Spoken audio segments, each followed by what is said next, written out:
Ending sessions on time is tricky business. Am I being rude? Is my client offended? Is there an easier way to do this? I'm going to give you 9 simple ways to end your sessions on time that don't make your stomach churn. Hey, it's Becca here with Mindful Web Solutions. We create fun, informational videos helping therapists grow their own private practices and recommend tools to help them along the way. Today, I'm going to give you 9 ways to end your therapy sessions. Before we dive in, I'd like to give you a quick overview of Mindful Web Solutions. We are a team of award-winning designers and marketers committed to helping therapists, counselors, and psychologists create a beautiful, custom, responsive website. For more information about what we do, click the link in the description below. Therapy sessions can go over their time slots for a number of reasons. Your clients may just be too in-depth with what they're talking about, or sometimes they just won't get up. You could be feeling weird on how you should end the session, and you may even be lacking the proper boundaries to just end it. It's always okay to make your own call if you need to end a session on time. If safety is involved, always do what is best for your client.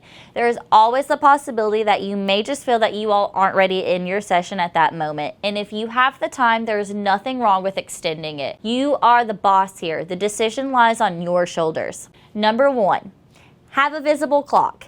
Keep this where you and your client can see it. This is going to give them the ability to keep track of their own sessions, which is what most clients will do for you. This helps if you are guilty of not being aware of the time too. We recommend that you have a large digital clock so it doesn't take effort for them to keep track. Having a couple throughout your space so no matter where they sit, it is visible, can promote this as well. Number 2, use a silent alarm on your watch or phone. Set it for 10 minutes before the session should end so you can start directing the session towards a close. Just the vibrate setting on the alarm works perfectly, allowing you to know that it's time without your client being startled. Number 3, verbal cues. Feel free to give your client a 5-minute warning so they can find a wrapping point in the session. This is one of the more bold tips we are going to give you, and it works best for clients who you're struggling to set firm boundaries with. They are most likely having boundary issues themselves, so make sure you're leading and showing them what boundaries are extremely important.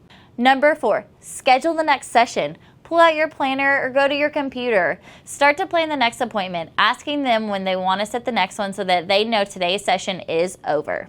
Number 5, front load the session. Let the client know from the start that you are ending the session on time today. Emphasize the on time part so that they are aware that you aren't ending it early and the time they've gotten used to is in fact too long.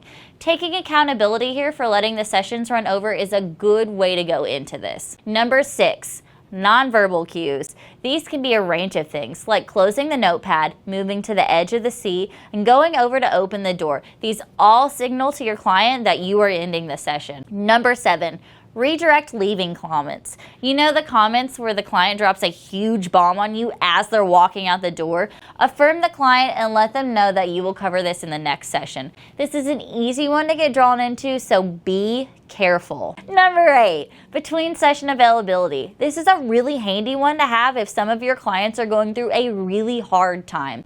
As you are wrapping up the session, remind them of this option. Let them know that if they are feeling down in a couple hours or days, they can call you for a quick session. Number 9, shift directions. Start to angle the session into recap mode. Stop asking heavy questions to help ease into this. If you make a habit out of this at the end of every session, your client will likely pick up on this. Tailor whatever approach you feel is best for your current client that you are working with. Leave us a comment on how much this video helped you end your sessions on time. And don't forget to hit the subscribe button below for more helpful tips on how to grow your own private practice.